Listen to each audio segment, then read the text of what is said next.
Sir നമസ്കാരം. നമസ്കാരം. നമ്മുടെ കേരളം പ്രബുദ്ധ കേരളം എന്നാണ് അറിയപ്പെടുന്നത്. നമ്മുടെ കേരളം പ്രബുദ്ധ കേരളമാകാനുള്ള പ്രധാനപ്പെട്ട ഒരു കാരണം എന്ന് പറയുന്നത് നമ്മുടെ ഇന്ത്യയിൽ ഏറ്റവും കൂടുതൽ വിദ്യാഭ്യാസം, സാക്ഷരത, സംസ്കാരം എന്നിങ്ങനെയുള്ള കാര്യങ്ങൾ നമ്മൾ കേരളീയ ജനതയാണ് ഏറ്റവും കൂടുതൽ കൈവരിച്ചിരിക്കുന്നത് എന്നാണ് നമ്മൾ അവകാശപ്പെടുന്നതും പോരാത്തതിന് ഇവിടെയുള്ള ഭരണാധികാരികൾ നമ്മുടെ തലയിലേക്ക് ഇഞ്ചക്ട് ചെയ്ത് വെച്ച് തന്നിരിക്കുന്നത്. അതുകൊണ്ട് സ്വാഭാവികമായിട്ടും എന്തൊരു വിഷയത്തെയും അല്ലെങ്കിൽ ഏതൊരു വിഷയത്തെയും തെല്ലൊരു അഹങ്കാരത്തോടു കൂടെ മാത്രമേ നമ്മൾ കേരളീയർ സമീപിക്കാറുള്ളൂ, അതിനെ കാര്യങ്ങൾ സംസാരിക്കാറുള്ളൂ എന്ന് നമുക്ക് എല്ലാവർക്കും അറിയാം. ഏതൊരു രാജ്യത്ത് പോയാലും അല്ലെങ്കിൽ ഏതൊരു സംസ്ഥാനങ്ങളിൽ പോയാലും ഐ ആം എ മല്ലു അല്ലെങ്കിൽ ഐ ആം എ കേരളൈറ്റ് എന്ന് പറയുന്നതിൽ വളരെയധികം അഭിമാനം കൊള്ളുന്ന മലയാളികളാണ് ഇവിടെ ഉള്ളത്. പക്ഷേ കേരളത്തിൽ കിടന്നിട്ട് വേറെ രാജ്യങ്ങളിലും വേറെ സംസ്ഥാനങ്ങളിലും പോകുമ്പോൾ അവിടെയുള്ള ഇപ്പൊ വേറെ രാജ്യങ്ങളിൽ പോയി കഴിഞ്ഞാൽ അറബിയുടെ അവിടെ അടിമപ്പണി എടുക്കുമ്പോൾ അവർക്ക് മനസ്സിലാവും നമ്മുടെ പ്രബുദ്ധത എന്നും ഒന്നുമല്ല എന്ന് കൃത്യമായിട്ട് മനസ്സിലാവും.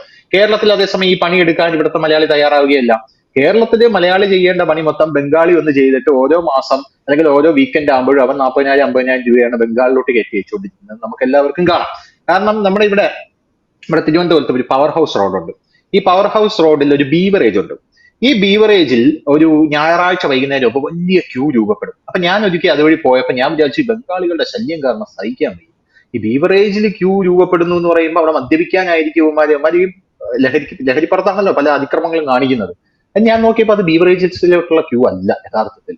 അതൊരു ATM, അതായത് ഒരു CDM മെഷീനിലേക്ക് പൈസ ഇടാനുള്ള ക്യൂ ആണ്. ഓരോ ബംഗാളികളുടെ കയ്യിലും ഇത്ര കെട്ടിൽ നോട്ടാണ് ഇരിക്കുന്നത്. ഒന്ന് അടുത്തൂടെ പോയാൽ നമുക്ക് മനസ്സിൽ ഇത്ര കെട്ട് നോട്ടാണ് ഇരിക്കുന്നത്. അപ്പം അവരത് അവരുടെ സ്ഥലങ്ങളിലേക്ക് അയക്കാനായിട്ട്. പക്ഷെ ഇവരൊക്കെ ഇവിടെ എടുക്കുന്ന പണി എന്നൊക്കെ പറഞ്ഞു കഴിഞ്ഞാൽ ഇവിടെ തൊഴിലില്ലായ്മയാണല്ലോ ഏറ്റവും രൂക്ഷമായിട്ടുള്ള സംഭവം.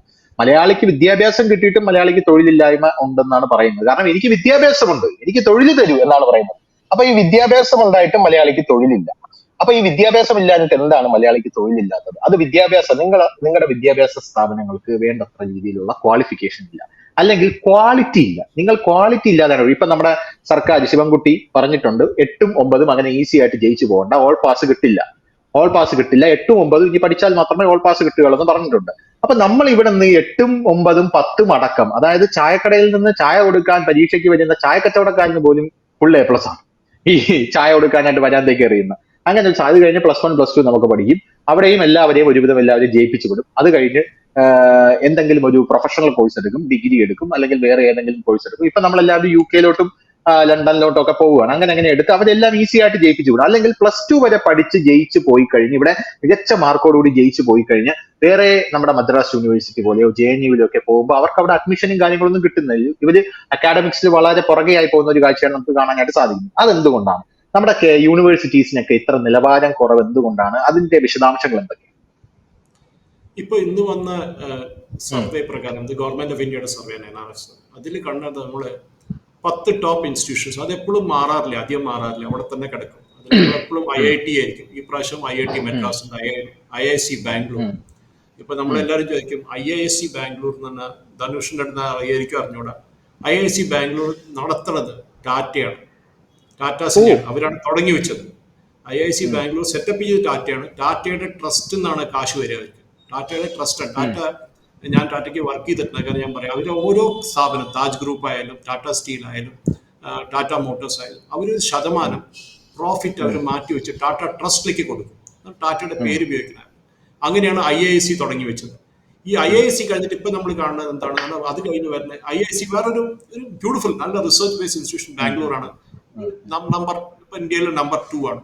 Number 3 IIT Bombay, number 4 IIT Delhi, 5 IIT Kanpur, Kharagpur, AIIMS Delhi medical ഫീൽഡിലുള്ള 7ാമത്തത്, IIT റൂർക്കി 8ാം സ്ഥാനത്ത്, IIT ഗുവാഹട്ടി 9ാം സ്ഥാനത്ത്, JNU 10ാം സ്ഥാനത്ത്.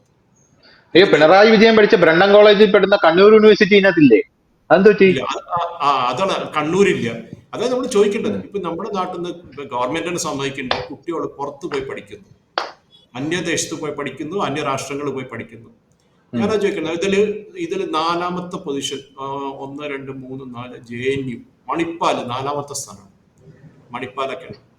മണിപ്പാൽ എന്താണ്, എത്ര 4ാമത്തെ റാങ്ക്. അവിടെ പോയി നോക്കിക്കഴിഞ്ഞാൽ മാക്സിമം മലയാളികളെ കാണാം നമുക്ക് മണിപ്പാൽ.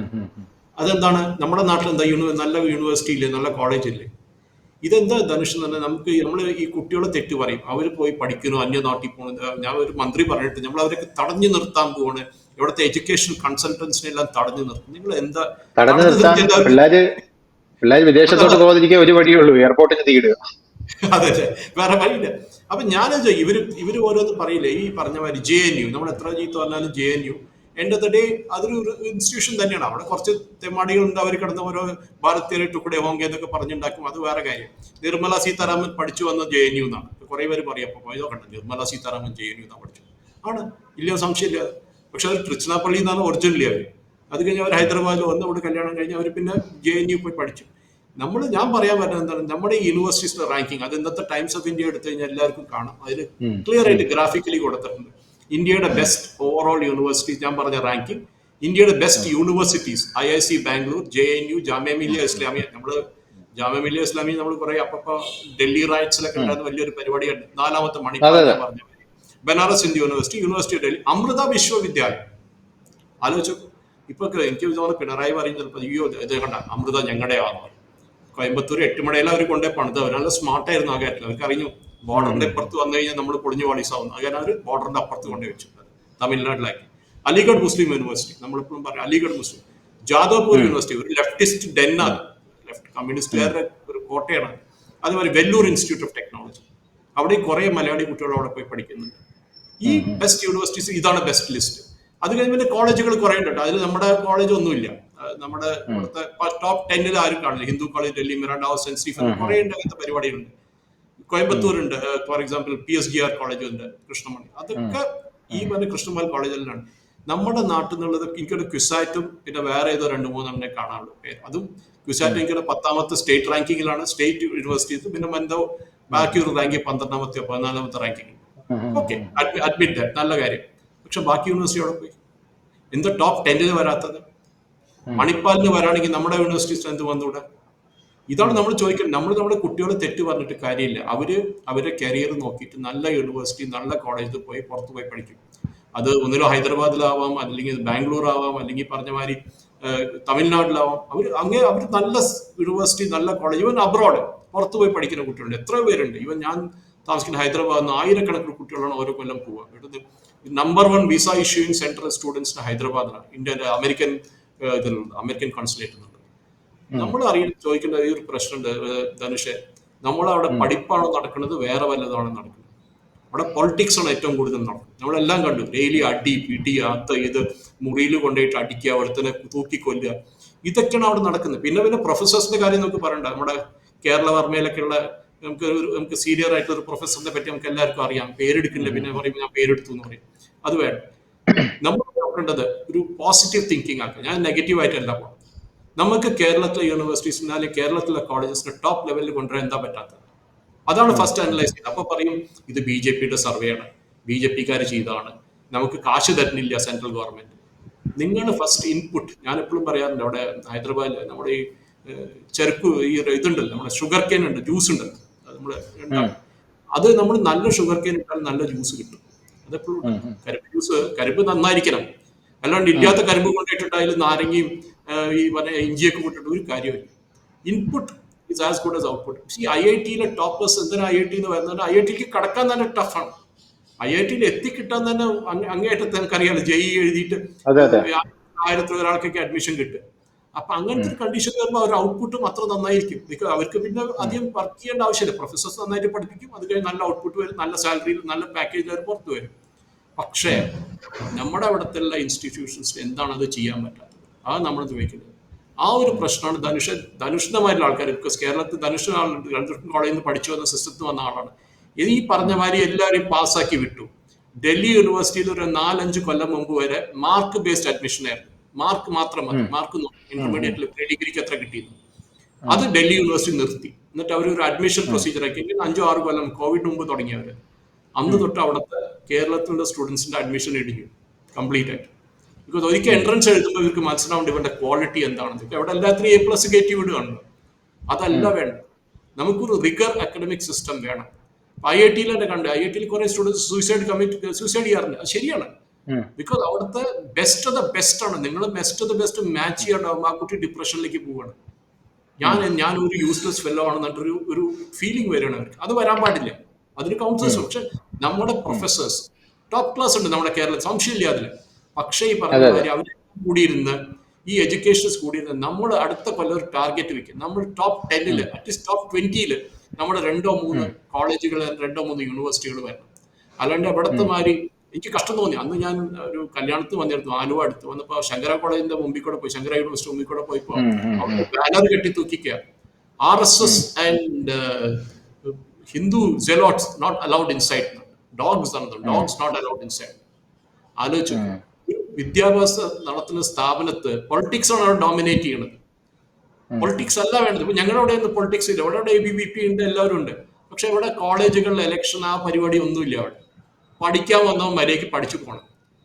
അതാണ് അവിടുത്തെ മെയിൻ റൂൾ. അല്ലാണ്ട് അവിടെ വന്ന് നീ പൊളിറ്റിക്സ് കളിക്കാനാണെങ്കിൽ നീ ഫുൾ ടൈം പൊളിറ്റിക്സിലേക്ക് പോകും. നീ അവിടെ നിന്ന് പഠിക്കേണ്ട ആവശ്യമില്ല. പക്ഷെ നമ്മുടെ അവിടുത്തെ പ്രോബ്ലം, നമ്മുടെ ഇപ്പൊ ഇരിക്കുന്ന എല്ലാ ടോപ്പ് ലെവൽ നേതാക്കന്മാർ കോൺഗ്രസിലായാലും കമ്മ്യൂണിസ്റ്റ് പാർട്ടിയിലായാലും ഇവരൊക്കെ സ്റ്റുഡന്റ് യൂണിയനിൽ കയറി വന്ന ആൾക്കാരാണ്.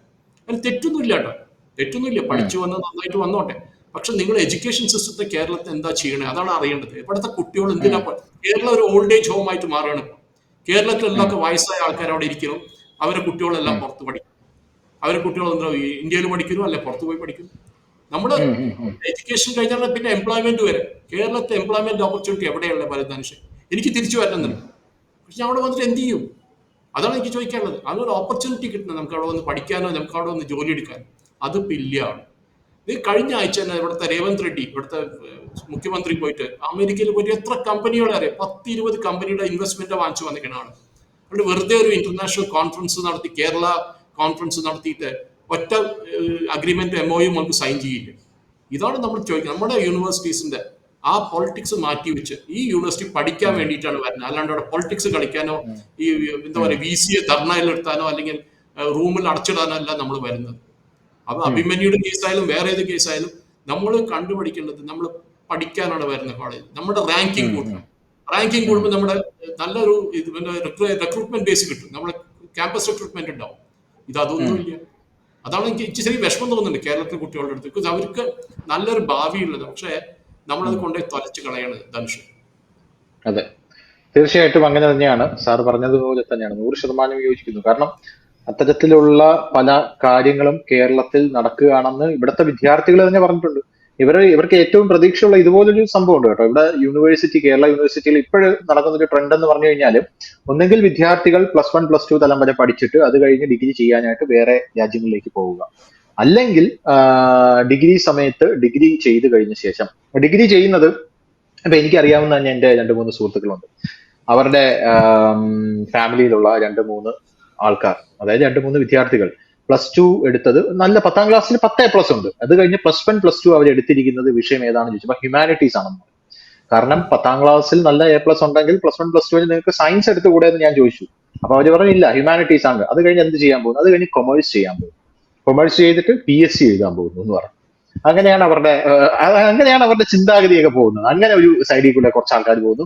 ചില ആൾക്കാർ നാട് വിടാനായിട്ട് ശ്രമിക്കുന്നു. അതേസമയം വേറെ ചില ആൾക്കാർ, പണ്ട് സാറിനറിയാമോ, ഞാനൊക്കെ പഠിച്ചുകൊണ്ടിരുന്ന സമയത്തുണ്ടല്ലോ, ഞാൻ 10ാം ക്ലാസ് ഒക്കെ ആയപ്പോ എന്റെ അച്ഛനും അമ്മയൊക്കെ ഭയങ്കരമായിട്ട് എന്നെ പ്രഷർ ചെയ്തുകൊണ്ടിരുന്നത് +1 +2 സയൻസ് എടുത്തിട്ട് എൻട്രൻസ് എഴുതി എഞ്ചിനീയറിംഗിനോ ചേരണം, ഡോക്ടർ MBBS ചേരുക. ഒരു സമയം കഴിഞ്ഞപ്പോൾ ആ ട്രെൻഡ് അങ്ങ് മാറി. അത് കഴിഞ്ഞ് ഡിഗ്രി ആയി. അത് കഴിഞ്ഞ് BA ഇംഗ്ലീഷ് ലിറ്ററേച്ചർ പോലെയുള്ള സയൻസ് പോലെയുള്ള ഡിഗ്രി, അതായത് BSc BA പോലെയുള്ള ഡിഗ്രിക്കായി കൂടുതൽ പ്രാധാന്യം. അതിനു മുമ്പ്, അതായത് ഈ എൻട്രൻസിനും ഡിഗ്രിയുടെയും ഇടയിൽ ഒരു ട്രെൻഡ് വന്നത് പോളിടെക്നിക്കാണ്. ഇത് പോളിടെക്നിക് പഠിച്ചു കഴിഞ്ഞാൽ നിങ്ങൾ രക്ഷപ്പെടുമെന്ന് പറഞ്ഞ് വലിയൊരു ട്രെൻഡ് അവിടെ ഡെവലപ്പായി വന്നു. അത് കഴിഞ്ഞ് ഇപ്പൊ വന്നിരിക്കുന്ന ഒരു ട്രെൻഡാണ് നമ്മുടെ വിദേശ രാജ്യങ്ങളിൽ പോയി പഠിക്കുക. വിദേശ രാജ്യങ്ങളിൽ പോയി പഠിച്ച് അവിടെ PR എടുത്ത് അവിടെ ജീവിച്ച് അവിടെ ജോലി ചെയ്ത് അവിടെ അങ്ങനെ ജീവിക്കുക എന്നുള്ളൊരു ട്രെൻഡ് ഇപ്പൊ വന്നിട്ടുണ്ട്. അതിന്റെ ഇടയിൽ കൂടെ ഒരു ട്രെൻഡ് നടക്കുന്നതാണ് PSC എഴുതുക. പക്ഷെ ഇവരെ എങ്ങനെ ഒരു സ്വയം പര്യാപ്തതയിൽ എത്തിക്കണം? ഇവർക്കാർക്കും ഒരു ബിസിനസ് ചെയ്യാമെന്നോ, നമ്മുടെ രാജ്യത്തിന് 10 രൂപ ടാക്സ് തിരിച്ചു കൊടുക്കുന്ന രീതിയിൽ നമുക്ക് ഡെവലപ്പ് ആവാമെന്നോ, നമുക്ക് 10 പേർക്ക് ജോലി കൊടുക്കുന്ന രീതിയിൽ ഡെവലപ്പ് ആവാമെന്നോ ഒരു ചിന്താഗതി ഇവരിൽ വരില്ല. അത് ഞാൻ കുറ്റം പറയില്ല. കാരണം സാറ് പറയുന്നത് പോലെ സാറിന് ഇങ്ങോട്ട് തിരിച്ചു വരണമെന്നുണ്ട്. പക്ഷെ ഇവിടുത്തെ ഗവൺമെന്റ് അനുവദിക്കുക. സാർ ഇവിടെ വന്നൊരു വ്യവസായം തുടങ്ങിക്കഴിഞ്ഞാൽ ഇവിടുത്തെ ഗവൺമെന്റ് അതിന്റെ ഫ്രണ്ടിൽ വന്ന് കൊടി കുത്താൻ നിന്നാൽ എന്തായിരിക്കും അവസ്ഥ? അപ്പൊ സാർ ഇങ്ങോട്ട് വന്നു കഴിഞ്ഞാൽ ഇവിടെ ഇപ്പൊ മോഹൻലാൽ ബസ് വാങ്ങിച്ച മാതിരിയോ? അതെ, ബസ് വാങ്ങിച്ച മാതിരിയാ. കാരണം ഇവിടെയുള്ള അത്രയും ഈ ബിസിനസ് എന്നൊക്കെ പറഞ്ഞ ഒരു ഐഡിയ ആണല്ലോ. ഈ ഐഡിയയുമായിട്ട് പുറത്തേക്ക് വരുന്ന ഒരാൾ ഇവിടെ ഒരു ബിസിനസ് ചെയ്ത് കളയാം എന്ന് പറഞ്ഞ് ഒരു ബിസിനസ് ചെയ്യാനായിട്ട് സ്റ്റാർട്ട് ചെയ്ത് കഴിഞ്ഞാൽ ഞാൻ പറയട്ടെ, ഇവൻ ഒരു തട്ടുകട പോലും നടത്താൻ പറ്റാത്ത ഒരു സ്ഥലമാണ്. ഒരു തട്ടുകട നടത്തിയാൽ പോലും ഇവിടെ ഉള്ള കോർപ്പറേഷൻ വന്ന് 100,000 കാര്യങ്ങൾ അതിന്റെ പിന്നിൽ പറഞ്ഞുകൊണ്ടേയിരിക്കും. അപ്പൊ അങ്ങനെയുള്ള ഒരു സംസ്ഥാനത്ത് നമുക്കത് ഒന്നും ചെയ്യാൻ പറ്റില്ല എന്ന് മാത്രമേ ഉള്ളൂ. അത് നമ്മുടെ ആ ഒരു ഭരണ സംവിധാനം കൂടെ മാറിയാൽ മാത്രമേ കൃത്യമായിട്ട് ഇതിന് ഒരു പരിഹാരം ഉണ്ടാവുകയുള്ളൂ എന്ന് പറഞ്ഞുകൊണ്ട് നമുക്ക് നിർത്താം. Thank you sir. നന്ദി, നന്ദി, നമസ്കാരം.